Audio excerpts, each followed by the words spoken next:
1927ko udaberria. Gipuzkoa, Araba eta Nafarroa faxisten esku. Fronteak Bizkaiko mugan geldirik. Gerraren eraginez, futbol liga bertan bera utzita.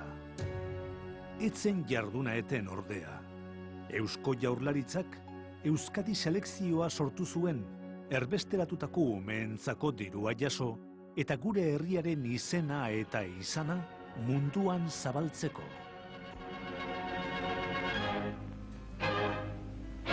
Erabakitzen da futbol talde bat, erbesteratratia, Euskal Herriaren erakusgarri izan nahi den futbol talde bat, selekzio bat izango genduko gaur, propaganda egiteko, erakusteko Europan, erakusteko munduan, hemen gerra bat dela, gerra horretan ez diarduela bakarrik frankistak eta republikanuak, republikanuen artean badirela beste batzuk euskaldunak dianak, euren espezifizitate politikoak eta daukiesanak, eta hori erakusteko, pentsatzen da, beste neurri batzuen artean, propaganda ona izan leikiela, futbol talde bat ataratia Europan zehar eta munduan zehar jokatzeko.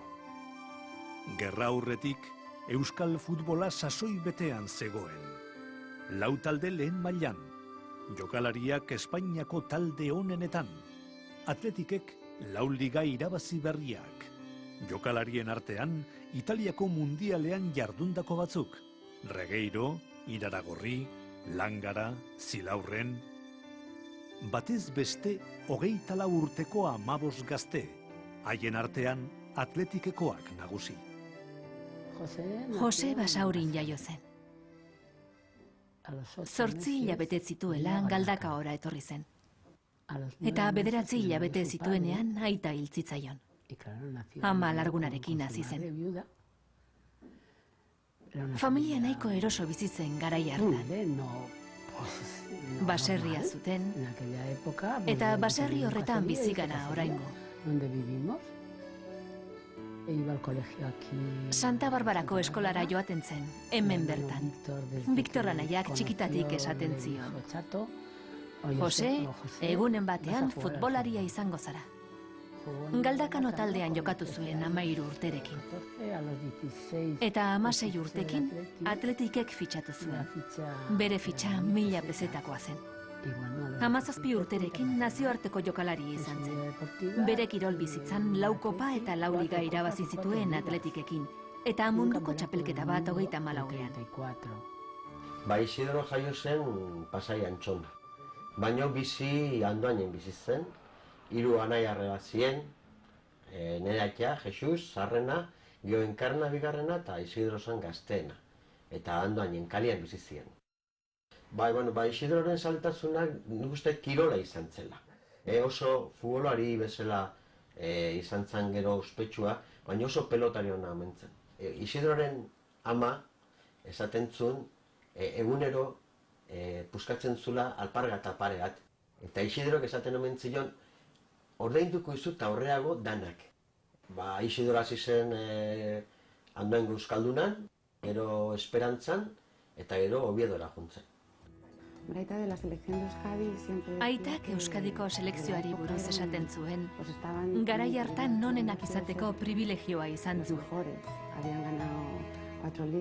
4 liga eta 4 kopa irabazi zituzten. 34an, Italiako munduko kopan, Espainiako selekzioko partaide izandako gehienak Euskadiko selekziokoak ziren. Aita oso harro zegoen Euskadiko selekzioan aritu izanagatik. Onenak zirela pentsatzen zuen.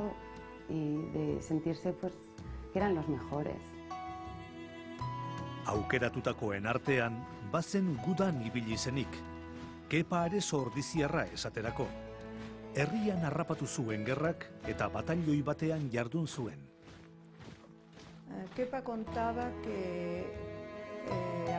Kepak esaten zuen hainbat pertsona etorri zirela Ordiziara Andonegi probatzera. Garai hartan laguna zuen, eta azkenean biak joan ziren. Tolosan geratu ziren.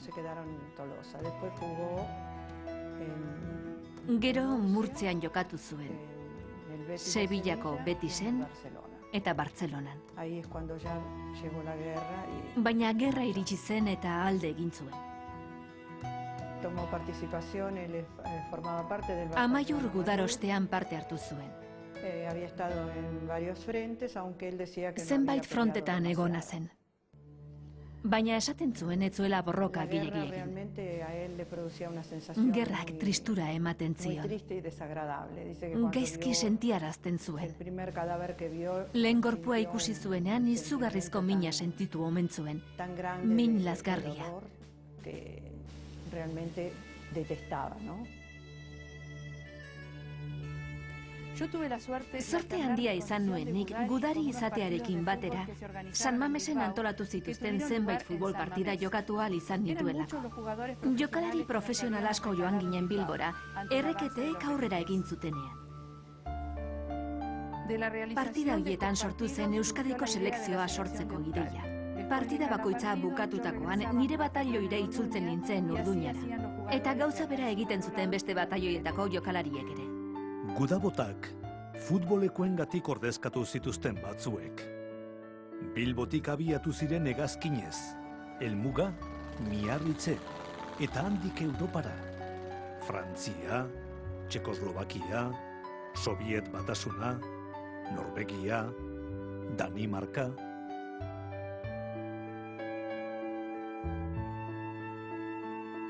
Hor ikusi bida jokatu zituztela partidu batzu, leku batzuetan bai, eta beste batzuetan ez, gerrak, Espainiako gerrak, Europan eta munduan, eragin ezberdina izen ebalako leku batzuetan bai, eta beste batzuetan. Hau da, jokatu zuten, jokatzeko modua zeukaten lekuetan. Frantzian, Txekoslovakian, Polonia, Sobiet Batasunean, ez zuten jokatu, Alemanian, Italian, ez zuten jokatu, Italian Mussolinik agintzen zuelako, eta Alemanian Hitlerrek. Baina ez zuten jokatu Inglaterran, da seguru jokatzia gustatuko izango zitzaiela hauei, ez zuten jokatu Inglaterran, Inglaterrako gobernuak edo Bretania handiko gobernuak Espainiako gerrarekin zeukan jarrera ezalako izen beste batzuk izan zutena. Hau da, ez zuten nahi izen Espainiako gerra nahaztu, orduan, hau ez eutzen itxi propaganda egiten, eta horraitik ez zuten jokatu Inglaterran. Beso zabalik hartu zituzten leku gehienetan, esaterako Sobiet Batasunean. Beste muturrean Polonia, bi partidetatik bakarra jokatu ahal izan zuten, eta zerbitzu sekretuko kideak izan zituzten segika, Errepublikaren aldekoak zirelako.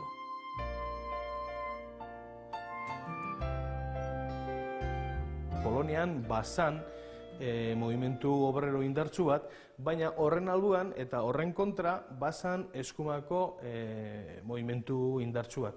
Eta Errepublikaren alde zegoen jentiaren onduan, bazan beste jente pilo handi bat Errepublikaren kontra edo Frankoren alde, zan daitekena. Orduan, Euskadiko futbol taldearen alde agertu zian modura batzuk, agertu zian beste batzuk. Eta orduan, gobernua eskumako jentez ganea diktadura antzeko atzanez, ez zuten izan.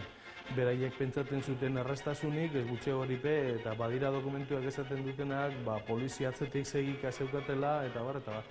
Por la calle les llamaban... Han komunista deitzen zieten. Alde egiteko oihukatzen zieten. Entonces se fueron a Rusia. Orduan Errusiara joan ziren, eta hara ze paradoxa. Polonian komunista deitzen zieten. Eta aldiz, Errusiara heldu ziren igandean, okerrezpanago Finlandiako enbaixadan meza prestatu zieten. En la embajada de Finlandia celebraron la misa para que fueran a oír misa. Berak esaten zuen. Konturatzen altzara? Polonian komunista deitzen digute, eta Errusian meza bat antolatzen digute enbaixada batean. Finlandiakoa zela uste dut. En una embajada, creo que Finlandia.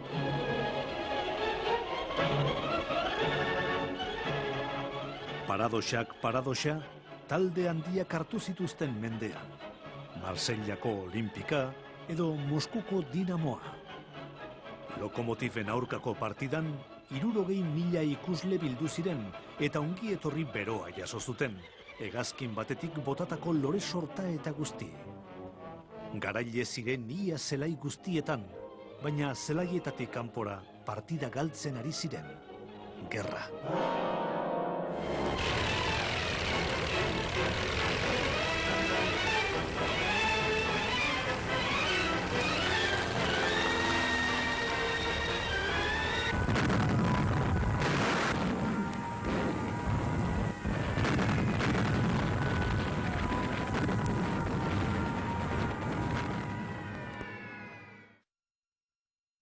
Lehenengo partidua jokatu zuten Gernika bombardatu bizperan edo. Eta Sobiet Batasuna heldu zianean esan eutzien Bilbo jauzi zala Frankoren nazionalen esku. Bitxarte horretan ibilizian jokatu zituzten lehenengoko partiduak. Hau da, jokatzen hasi zianean Europan eta lehenengoko partidua jokatzen ziharduten artean, frankisten erasuen gorriza ikusten eguazan euskaldunak. Ireil partean amaitu zen Europako bira Frantzian. Proposamenak zituzten Amerikara joateko. Etzegoen aukerandirik. Erbestean geratu, ala selekzioarekin aurrera jarraitu, eta segituzkero, Amerika zen bide bakarra. Europa utzi eta ondoren joan Ameriketara egoeraren berri emana. Taldeak garai gogorrak bizitu zituen, gerra latza zen artean. Gerra zibila amaitzear zegoela zioten batzuek, informazio nahasia zeukaten. Etzekiten zegin, jarraitu edo ez. Izan ere diru arazoak zeuzkaten. Taldeak apenas zeukan bizirauteko dirurik.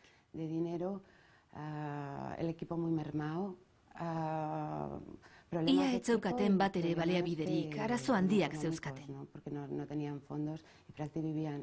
Prácticamente vivían de subsistencia, con recursos muy justos. Aitak beti esaten zuen funtseskoa izan zela erabakia hartu zuten unea.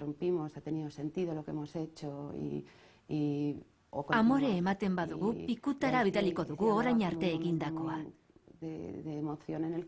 Aurrera egitea erabaki zutenekoa oso une hunkigarria izan zela esaten zuen. Futbolean jokatzearen aldeko apustua egin zuten, futbolaren bidez dirua bildu eta munduari ze gertatzen ari zen azaltzeko.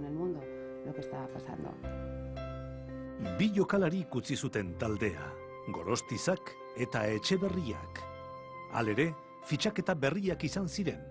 Tomas Agirre, lehendakariaren anaia, Joaquin Resola, lehendakari ordearen anaia, Ignacio Agirre Zabala, eta Jose Manuel Urkiola Tolosarra.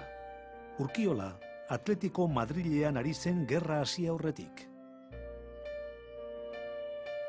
Gerra zizanean men Espainian, gure familia osua, atea Santolosatik, eta junginen lehen Itziarrea, gero pasaginean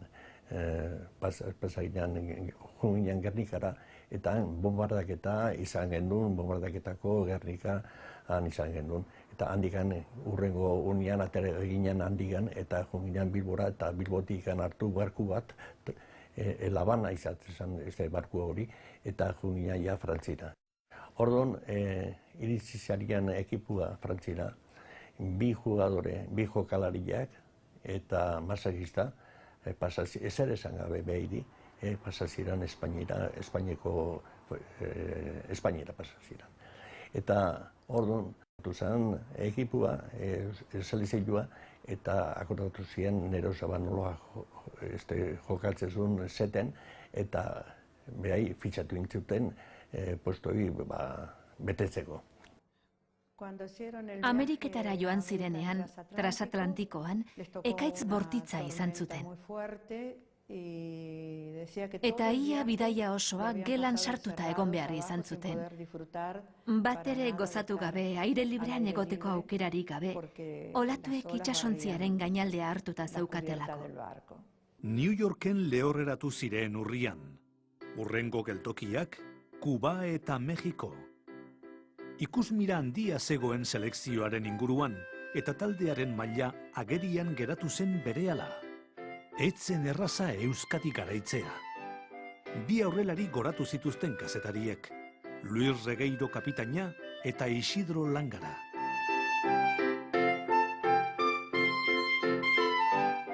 Osobak bere indarrazko zaukan gola sartzen, gola egilea zen. Errematatzezun bi hanketakin eta buruarekin edozen posizioan. Eta oso indartsua zen, oso atletikoa eta oso indartsua zen. Orduan izan bere indarra. Orduan, etzan igual futbolari oso teknikoa, baino bai oso resolutiboa. Luis Regueiro zan, gerra baino lehen, zan, hola esaten zioten, el Di Stéfano de antes de la guerra, esaten zioten. Zati izan, izkarizko, nik uste Espainiko ekipuan, zan, hobena. Luze eta zabal hitz egin zen selekzioaren indarraz, eta lortutako osonari esker, partida gehiago lotu zituzten Txilen eta Argentinan. Dena nahiko ondo ateratzen ari zen. Buenos Airesen etorri zen ezustekoa, Argentinako gobernuaren debekua alegia. Euskal taldea 1928ko martxoan heldu zen Argentinara, Orduña itsasontzian. Zenbait partida zituzten hitzartuta Argentinako talderik onenen aurka. Baina arazoak izan zituzten, garai hartan Argentinako Errepublikako presidente zenak, Agustin Generalak, debekatu egin zielako jokalari euskaldunei futbol zelaia zapaltzea. Bere eskuindarra baitzen, Francoren oso laguna. Garai hartan ezagutu zuten jokalariek Roberto Guevara Lynch, Che Guevararen aita, eta hortik oso anekdota polita sortu zen. Txeren azken biografiak dio euskal jokalarien kromo batzuk zituela, maitasun handiz gordetzen zituenak, asko miresten zituelako, ez futbolean zuten kalitateagatik bakarrik, baita beren herriarekiko, euskal herriarekiko zuten konpromisoagatik ere.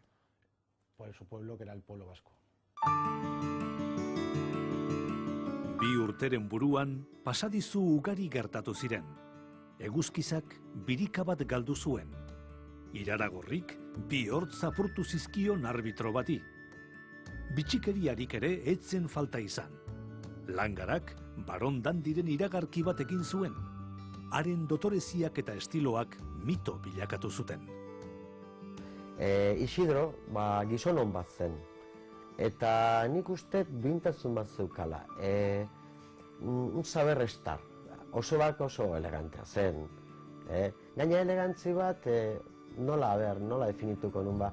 Adibidez, Osobak alkandora txuri batekin, 1000 raiaseko galtza batekin, eta alpargata batzuekin elegante zen. Bai, badaude mitoak esaten zutela, hori sarea batean sarean zulatu zula, beste batean portero eta dana sartu zula porterian. Nik uste mito pixka dela, baina hori ere erreflejo bat da, irudi bat da, zin indartsua zen bere tiroa. Selekzioak bere indarran nonahi erakusten zuen bitartean, ozeanoaren bestaldean, Espainian, gerra galtzen ari zen.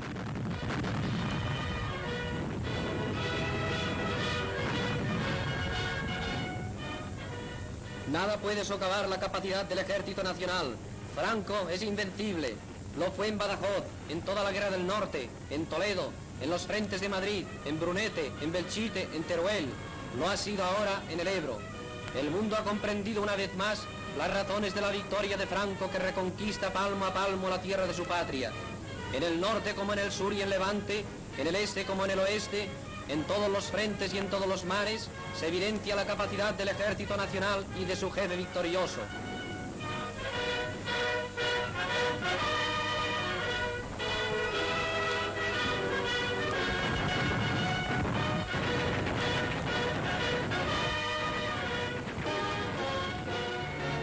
Mila 1929ko udan jokatu zuen azken partida selekzioak, Mexikoko ligan txapeldun ordeak izan da gero.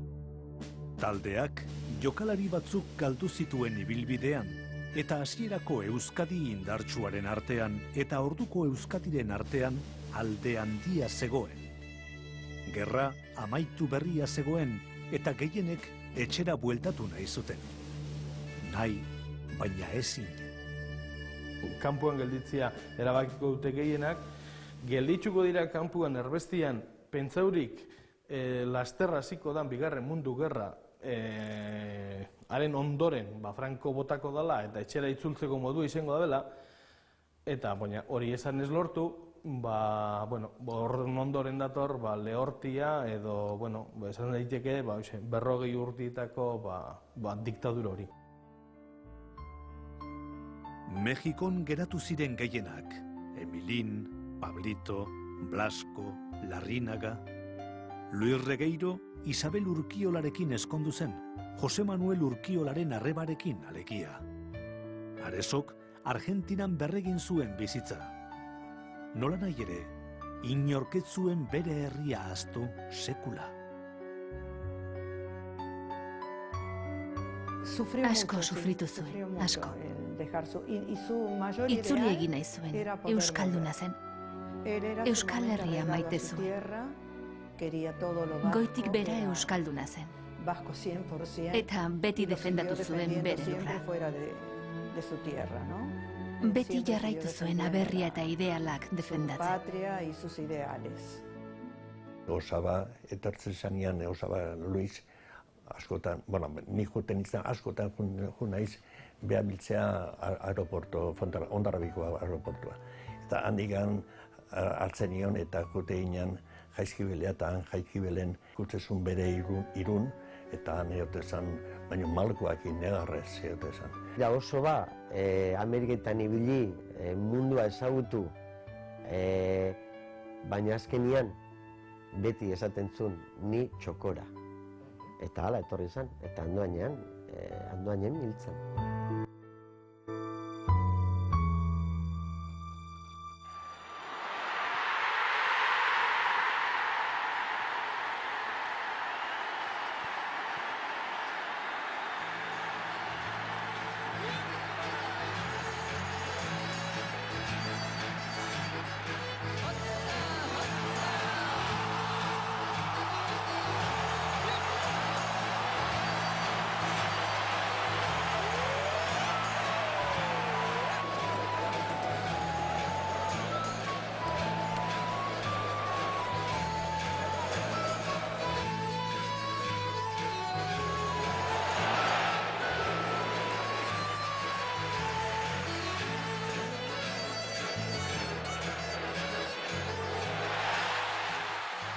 Bederatzi 1979ko uda, 40 urteko lehortearen ondoren, selekzioak Euskadiren lekukoa hartu zuen. Transizio garaian izan zen, eta herria askatasun negarriz zegoen. Gure selekzioa berriro futbol zelai batean ikusteko aukera dugu. Sentimendu nazional bat zegon, ze azken finean selekzio bat da, herri baten, nazio baten ikur edo simbolismo nabarmenetatako bat. Eta orduan bikasuetan nik esango nuke hori nazioaren sendimendua zegoela. Zalaike Euskadi sortu zela aspaldi hasi zen jokatzen. Aspaldian, baina leharogeiko hamarkada horretan hasi zen berriz ere berpizten eta indar pixka bat hartzen Euskadiko selekzioak, ezta? Eta, giroa zen alde horretatik zago nuke beroa. Zegoela bai izugarrizko gozea zegoen bai kultur mailan, bai kirol mailan, nik uste dut arlo guztietan, ezta? Askatasunaren irrintzi bat bezala zen.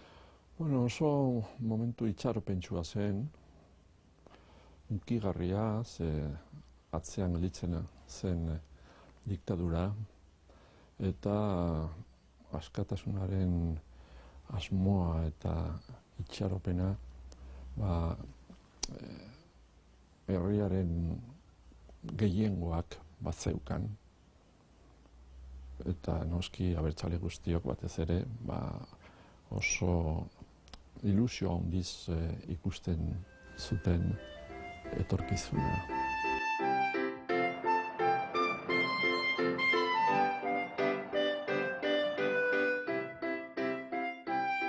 Euskal futbolak urrezko garaiak bizi zituen, batez ere Realak eta Atletikek. Nazioartean jardundako jokalarien zerrenda luzea zen. Zamora, Arkonada, Kortabarria, Iribar, Dani, Alonso, Alexanko.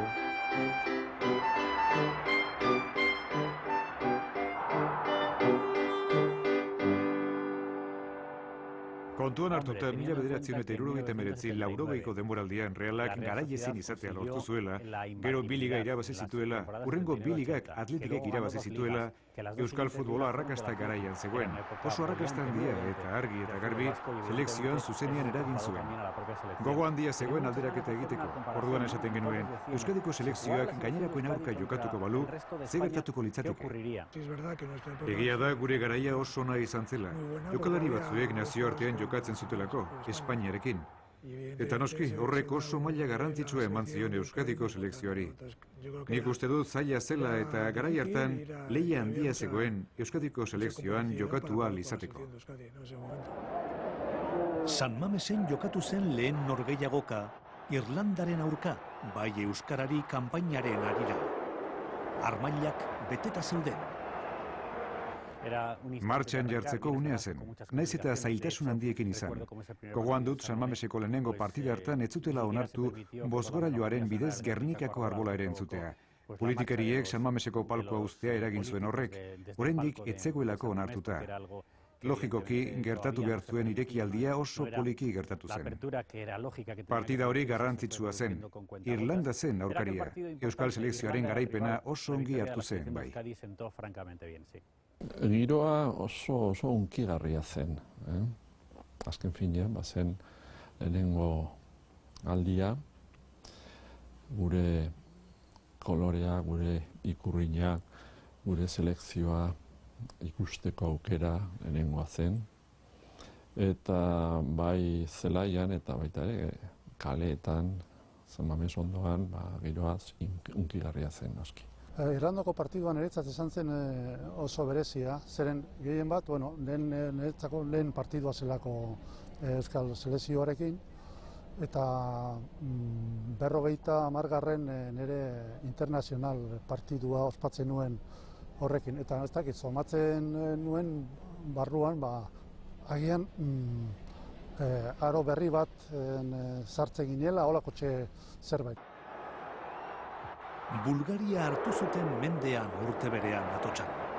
Hurrengo urtean etorri zen lehen porrota Mendizorrotzan Hungariaren aurka. Arazoak izan ziren taldea osatzeko eta 11ko ahula zelairatu zen.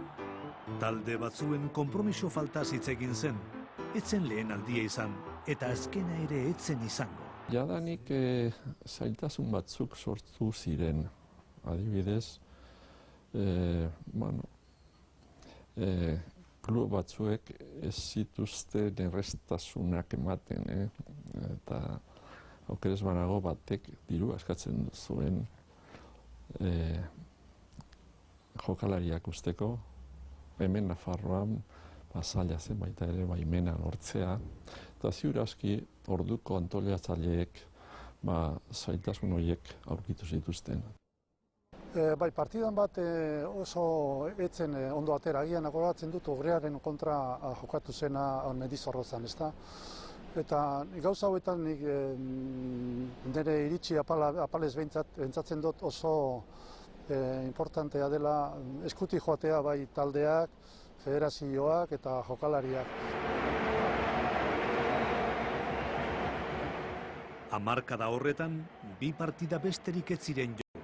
Tottenhamen eta Errumaniaren aurka. Zenbait herri elkartek hartu zuten antolaketaren ardura, baina indar gehiago behar zen. Etzen erraza ekimena aurrera ateratzea.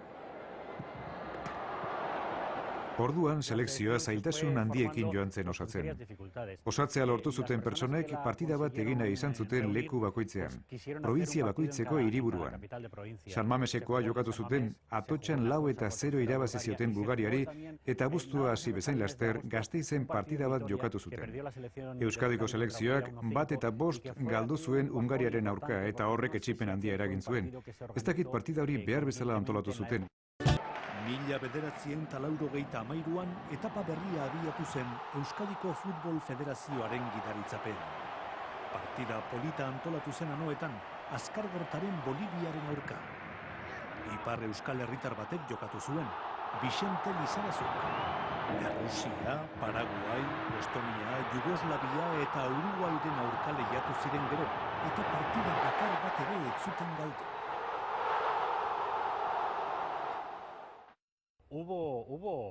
Beno, garai hartan partida interesgarri batzuk izan ziren, zalantzarik gabe. Gol askoko garaipenak. Gogoan dut Uruguairi 5 gol sartuta irabazi ziotenekoa. Zigandak sartu zuen, Urrutiak sartu zuen. Idiak ezek, De Paulak, hitz batean giro beroa sortu zen. Euskadiko selekzioaren partidek gainera giro berezia sortzen zuten. Jokoa zen, kirol lehia, baina konnotazio berezia zuen. Armaila gozatzen saiatzen zen egun horretan, eta erakusten Euskadik selekzio propio edukitzea nahi zuela. Bueno, nik nire ustez jokatu den aurkako ekipoen kontuen eukitza, nik uste dut Uruguai izan dela garrantzitsuena, ez? Gainera oso partiona anoetan jokatu genuen eta oso partiona izan zen, eta gainera ere ni naiz oso golatzaile izan, baina nire beste gol bat sartu nuen, ez? Orduan, bueno, oso buruan daukat partida bai. Agian Jugoslaviaren aurkako partida. Partidagatik, mailagatik. Europako selekzioa zen, maila handikoa, eta jokalari onak zituen. Orduan, zentzu horretan, maila eta exigentzia handiak ziren, eta agian beste talde batzuek baino sona handiagokoa zen. Egia esan, horrelakoak partida politak dira, eta gozatu egiten dugu. Gabonetako partidak finkotasuna hartu zuen. Edozein kasutan lagunarteko partida zen, eta urrats gehiago emateko gogoa suma zitekeen gizartean. Egoera horretan sortu zen Esait. Selekzioak munduari begira, Euskal selekzioak gureak dira, gure selekzioa garenaren isla da, Euskal selekzioak... Esait 1985ko ekainean sortu zen, Esait Euskal Selekzioaren arteko iritsi taldea da eta helburu nagusi bezala dauka Euskal Herriko selekzioaren ofizialtasuna nazioarteko txapelketetan lortzea.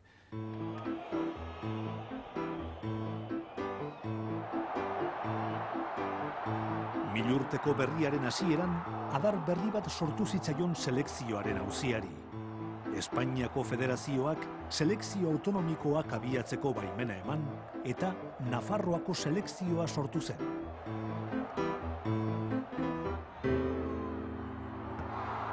Selekzio guziak dira nolabaiteko adierazpen folkloriko eta estaturik gabeko nazio batek, Euskal Herria bezalako nazio batek, horrelakoak behar ditu, jendeak premia hori sentitzen du eta jendeak laguntzen ditu horrelako ekimenak. Nafarroan aldiz, ez dut uste inor gutxik bat egiten duenik horrelako proiektu batekin, partida jokatu den aldiro Nafarroako selekzioak oso jende gutxi hurbildu da Sadarrerreka ertzeko futbol zelaiko armailetara, eta agerian geratu da hemen nortasun nazionalen inguruan sentipen asko daudela, baina inor gutxik bat egiten duela euskaltasunaren aurkako nafartasun batekin, ez da? Eski Katalunian edo Euskadin badago sentimendu nazional hori. Eta beste kasu batzuetan nahiko artifiziala izan da. Espiritu de emulazion bat, edo ez dakit mimetismoa izan da selekzioak egitea. Eta berriro arazo politiko bat badago. Ez dut uste zerikusirik daukanik. Euskadiko selekzioarena sentimendu errotuagoa da. Eta sentimendu hori agian sakonagoa da, herritarren portzentaia jakin batengan. Nafarroan bai, maila erregionalean, oinarrizko futbolaren mailan, badago Nafarroako selekzioa. Baina gero, maila ofizialagoan, nolabait esateko, probintzian agian ez dago sentimendu hori. Futbolean, bai nire ustez oso selekzio ona eta potentea dakagula, jokalari asko dakagu lehenengo divisioan jolasten, eta nire ustez oso selekzio kompetitiboa dakagula, ez? Eta gero baita ere, zaleak horratzean edukitzea, eskertzekoa da, zaiti berroa da, izan lehike berroa da Euskal Selekzioaren indar gehien ematen digun zaletasuna, ez? Orduan, guretzat, herri bat horratzean edukitzea oso importante da. Horre egoten dira ikusleak eta denok dakiguz zenbetu baten diren eta bere apustua zein dan, ezta? Eta gu bakarrik aldugu hemendik eskertu hori aurre egotea gaitik eta bultzatzea gaitik eta, eurek ikusleak dira gure indarra.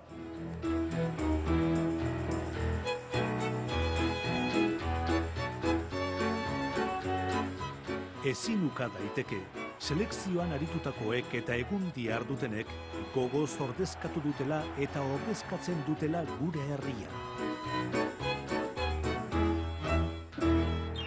Zuriak kiroltasun eredua, jakitun izan dadila mundua, taldeen oinarri babeste zaila bizi nahi duen herri bat dela.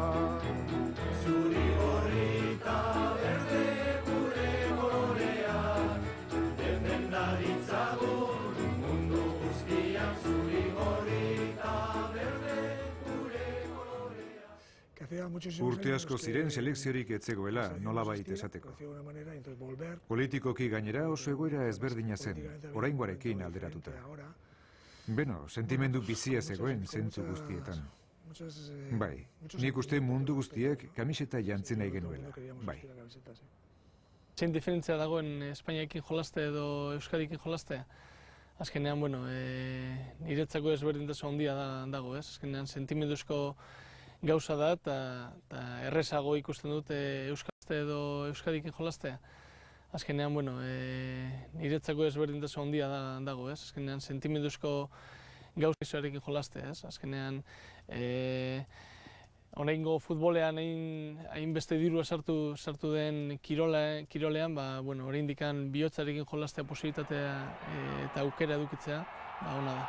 Euskal selekzioen jokatzen nahi naizen momentutan, sentitzet batiz bat neure selekzioen jokatzen nahi naizela eta ni bezala Euskal selekzioen berdin sentitzeuen taldekidiekin eta armailetan gauz berdinen alde burruka nahi da jendiekin.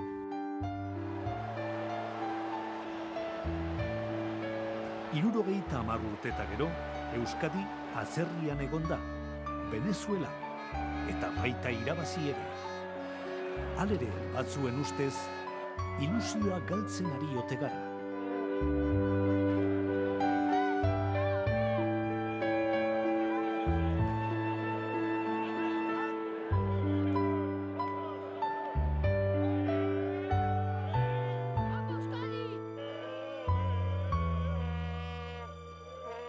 Orain arte egindako bidea ona da.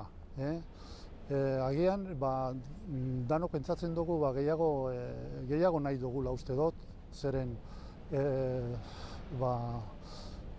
beharrezkoa delako nolabait errebindikatzea gure selekzioaren ofizialtasuna. Nik uste dut importantea dela Gabonetako partidua, zelan ez. Baina horrez nik uste dut ez gerela konformatu behar hor gelditzea.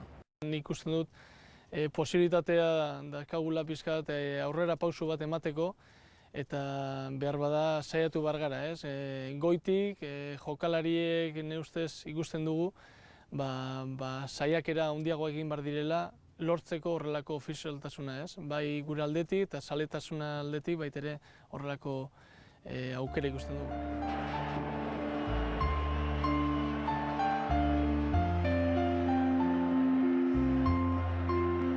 Zaleak, kazetariak, jokalariak, ofizialtasuna guztion ahotan da, baina korapiloa ez da askatzeko erraza.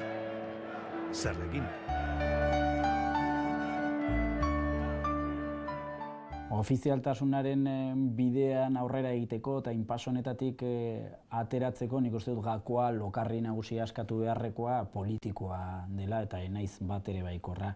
Gutxinez behintzat horretarako borondate politiko bat egon behar da, Kirol Federazioak nazioarteko federakuntzan eskara egin behar dute, Eta gu dakigunez, Kirol Federazioak, Euskadiko Kirol Federazioak edo Euskal Kirol Federazioak oso arlo gutxitan eskaera egin dute eta kirol borondate horren inguruan ere hitz asko egiten da, borondate asko badirudi badaudela, baina nolabait hitzetik ekintzetara pasatu behar dira. Gu egiten duguna da partidak prestatu eta gure selekzioan zaindu eta mundutik erabil, ez da, gure futbola. Horrek dira pausuak, nik guek ematen dugunak. Baina horrekin ez da nahikoa. Azkenean legeak aldatu behar dira ofizialak izateko eta gure politikariak badakite gu baino hobe zer egin behar dan. Nik uste dut ofizialtasunaren bidean beste bideekin konparatuz bardin gaudela. Nik uste dut ofizialtasunak bere bidea duela, baina politiko alde danon bultzada behar du, ez? Baina ikusten dugu politiko aldetik ez garela ere aklaratzen eta lehenengo eta behin normalean hor egin behar da lana, ez? Eta nik uste dut kasu honetan ere batu behar garela denok eta bide bat jarri edo eztabaidatu bide bat lortzeko. Nire ustez ofizialtasuna lortzeko pizka geldirik gaude bidean, baina lortuko dugu guztion partez aurrera jarraitzen badu. Arazoa ez dago nazioarteko federakuntzan eta erakundeetan, baizik eta beti bezala Madrileko erakundeetan. Betoa ipintzen dute nazioarteko erakundeetan eta hori konpondu arte, naiz eta saiaketak hori indartsuak izan, oso zaila da arazoa konpontzea. Orduan, arazo askotan bezala, ez baldin baduzu botere politiko bat, ez baldin baduzu lortzen herri hontan bere burujabetza, gauzak bere modura antolatzeko, hori zaila izango da. Kirolegea dago, eta horri irmo heltzen diote politikariek, Euskadik selekzio propioa edukitzea galarazteko. Espainiako kirolegea oso zehatza da alde horretatik. Horren arabera, kirol horretan bertan estatu osoa ordezkatzen duen selekzio bat dagoen bitartean, ezin da selekzio autonomikorik lehiatu. Urtero, jendia ikustia nola gure selekzioa ona dela, selekzio on bat daukagula, eta gure lana izatea eotia hor, jokalariak ere jolastu behar dute, nahi dute jolastu gurekin, eta jendia jakin gure selekzioa hor daola, eta beste aldetik, politikoki aldetik behar dute bere lana ere. Bai, ez nik esperantzia galtzen. Argi da hona da, pausuek aurreak eman behar diela, eta beti gauz berdin eginez, leku berdinin egonez, ez dela asko aurreatzen, baina nik esperantza badaket, batiz bat, notatze delago, jendi horren alde daula, eta azken aldean jokala joke nik somatzeten atik emitzez, behin baino prestu gaude gauzak egiteko eta gai honen inguruen nik uste danoken nahiko sensibilizatuta daula, orduan nahiko baikor naiz ni etorkizunei begira.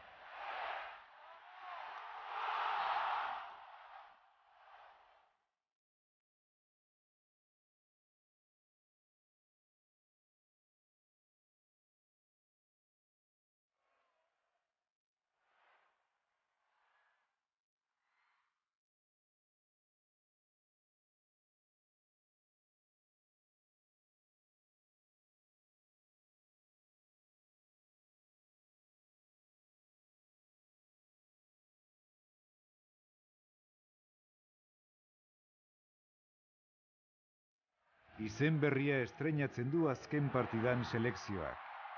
Euskal Herria. Orain dela 5 urte egindako eskaera izan du da, badirudi orain Euskadiko Futbol Federakuntzak onartu dela eskaera hori. Izan behar da eta goratu behar da eskaera hori azken 2 urteetan Euskal Jokalarien ordezkariak egindako eskaera dela, eta beraz, alde horretatik txalotzen dugu bai federazioak hartutako erabakia eta bai jokalariek egindako eskaera. Pentsatu genuen hobetzeko sala, danontzako nola Euskal Herria gehala eta jokalariak eduki dugu Nafarro aldekuak, Iparraldeko aldekuak eta hemenguak ere, eta orduan horregatik pentsatu genuen eta esan ziaten zergatik etzeate jartzen, ez detzute jartzen Euskal Herriko izena, bueno, gutzako selekzioa Euskal Herrikoa izango zala. Alde batetik ikusten da, alderdi politiko baten inguruan sortu den iskanbila hori, gu iskanbila horretan ez dugu sartu nahi, eztabaida horretan ez dugu sartu nahi eta ez gera sartuko, baina nik uste zorionez herri honen onerako egokiago dela Euskal Herria hitza erabiltzea eta beraz alde horretatik guri behintzat ezen modura, gure aldarrikapen den neurrian onartzen dugu. Beti izan da Euskadiko selekzioa, eta danok gairia jartzen Euskadi, Katalunia, Euskadi, Nafarroa ere intziatepeak, eta bueno, beti izan da Euskadi. Orduan, zergatik jarri dugu Euskal Herriko selekzioa, eta guain berria izatea gutzako, netzako ere, pixkat erraroa izatea, nola hola deitu, baina, bueno, behidatzen du barru pixkat, esan dugu, normala izatea, zazpi gea eta Euskal Herria gea, horregatik, bueno, azkenian izena hori izan behar zala.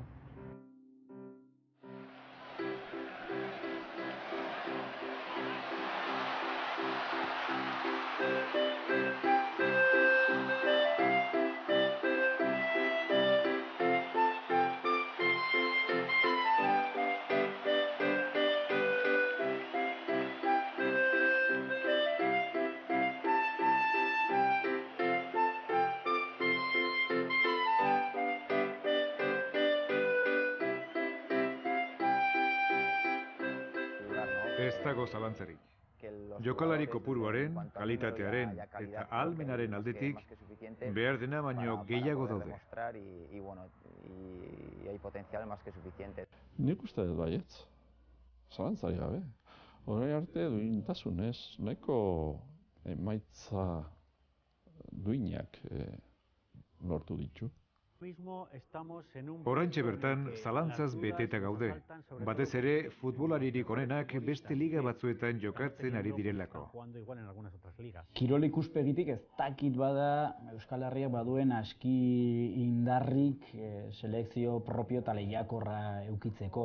Erabakigarria izanen litzateke Nafarroako jokalariek parte hartzea. Azkenengo emaitzak esaten dizut, oso onak dira.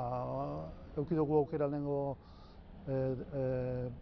kanpora ateratzeko ere orain bitan, bai Kataluniara eta bai Venezuelara, eta oso emaitza ona lortu ditugu. Bat berdindu egin dugu Katalunian eta bestea 3-4 irabazi dugu Venezuelan. Lehengo lan egin behar dugula lortzeko eta gero ikusi behar dugu zelako kalitatea dugun edo ze mejoratu behar dugun. Etorkizuna, nola ikusten dudan, alde batetik positiboa naizelako eta nire ilusio politu bat izango zen berra da mundial batean Euskal Selekzioa ikustea. Lehenengo helburu lortu berreko mailan jokatzi eta hortik aurrera talde indartsu baldin bageu hobe, baina betire lehenengo pauso hori eman da. Hona hemen selekzio baten historia, oraindik ere amaitu ez den historia.